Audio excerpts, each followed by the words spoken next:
It's possible you've got some talents, some ideas in you, your ability to do some stuff that you haven't even discovered yet.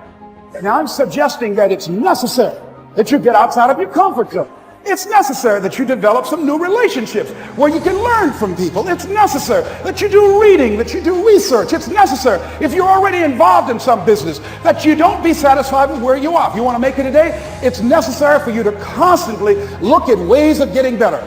Not only is it possible for you to have your dream, and it's necessary for you to challenge yourself to go after it and get better and leverage relationships that can help you get to where you want to go, but it's you. The major key to your reaching your dream, your living up to your greatness, your making your contribution is you. I want you to max out your life. I want you to max out your business. You were made to do something great with your life, weren't you? And you've always known it. There's always been this little voice in your head since you were a little boy or a little girl. You've always known there was something special about you. Those of us that have faith in the room, we know we were made as a masterpiece. We know the Lord looks at us like we can do anything with our lives.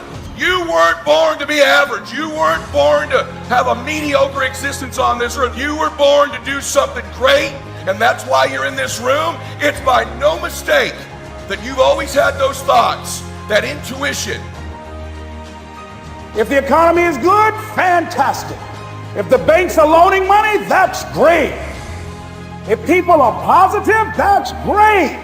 You don't have any opposition, that's great.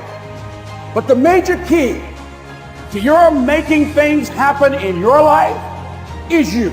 When you're trying to avoid the pain, when you're trying to avoid the struggle, when you're trying to avoid the hard things in life, you are actively choosing to be average. You are actively choosing to be mediocre. And you are actively choosing to move further away from what you want in life. Because that hardship and that pain and that struggle and that frustration, they give you the skills that will forge you into a motherfucking champion. All right, so remember that shit when you try to take the easy route. The easy route never pays well. The only route in life that pays well is the hard route, the struggle, the pain, the frustration, and the overcoming of those things. And not only do they pay, they fulfill you as well, because it shows the people around you.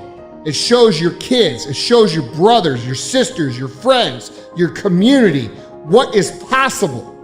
And there's nobility in that.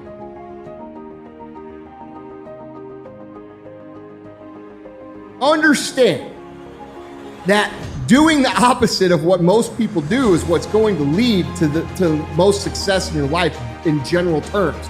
So when you see everybody else working to make their life easier, more convenient, less frustrating, basically looking to cut all the hard things out of their life, look at the rest of their life. That should be an indication to you that maybe you need to look at life a little bit different.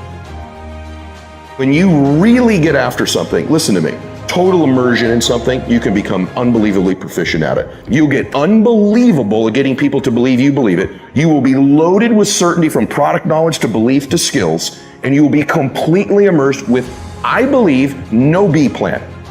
No other plan, no nothing out, completely immersed in it. Aside from dunking a basketball or hitting a 100-mile-an-hour fastball, these are things that are limitations to human beings. But average, ordinary people every single day succeed in the business of persuading people. There is no limitation to you being able to do it except those things. A good fight is not necessarily the greatest fight ever lived. It's where you want to go.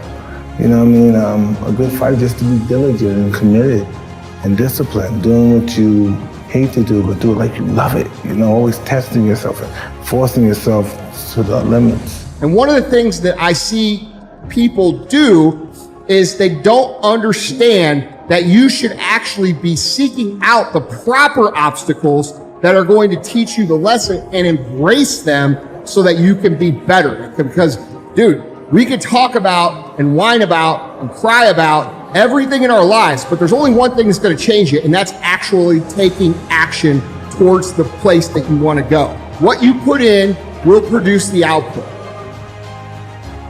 There's so many individuals out there that are so talented in different things that never accomplish anything. Okay, the world is filled with talented people. You know a lot of them yourselves, okay, and they never accomplish anything. With talent has to come preparation, has to come action, has to come development of being able to take those talents, take those skills, continue to develop them, continue to sharpen them physically, continue to sharpen them mentally, because at some point your physical talent is going to diminish as a professional athlete. That's just a fact, okay? But what keeps that competitive edge, what keeps you on top, is the ability to think and prepare mentally over and over and over again. The body has limitations, the mind does not. We focus so much on what goes on from the neck down that we forget it all starts from here. Everything starts from here. If you're not mentally ready, you're never really physically prepared.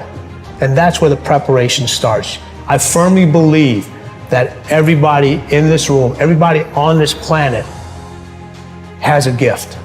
It's your job to figure out what that gift is. So when you see a situation that's difficult and you see a situation that, you know, other people don't want to do, you should maybe be the person who steps up to that and says, dude, I'm willing to do that because I learned this. I'm willing to take on that because I'm willing to get this skill. I'm going to endure this adversity because I know it's going to make me stronger. All right. So look at these as an opportunity for you to grow, as opposed to something that you should run away from because it's going to be difficult. This is something that champions and successful people, people who are great at what they do and live great lives that bring other people up, do automatically. Embrace your adversity and look for opportunities to get better and grow. Thinking it was possible. Guess what, ladies and gentlemen? That's what we have to do with our dreams. Because things happen to you in life that you can never, ever anticipate. And many times when those things happen, you want to give up. When you know within yourself that there's something you want to do, and I believe that all of us were born with a purpose, that all of us have something that we are supposed to do, that all of us have some goodness within us, and that goodness gives us a responsibility to manifest our greatness. And when you know that, you can feel it in your guts, and you know that you're deliberately operating below your potential, you've gotten comfortable, you stop expanding, you stop stretching, you stop challenging yourself. Let me share something else with you. Not only is it possible for you to have your dream, but it's necessary. It's necessary that you have it, that you work on it, that you develop yourself, that you go for what is yours in the universe. Tell me one thing in your life that is great that came as a result of being comfortable. Because everywhere I look and everywhere I see in today's society, everybody's doing everything they can to be more comfortable, right? They're looking for the more convenience. They're looking for the quicker. They're looking for the faster. And see, there's opportunity in that for those of you that want to get better. Because I'm going to tell you right now, all the great things in my life, all the great things in other high achievers' lives, all the reasons that these successful people that you look up to, that you aspire to be like, are the way they are, have all come from a place of being uncomfortable.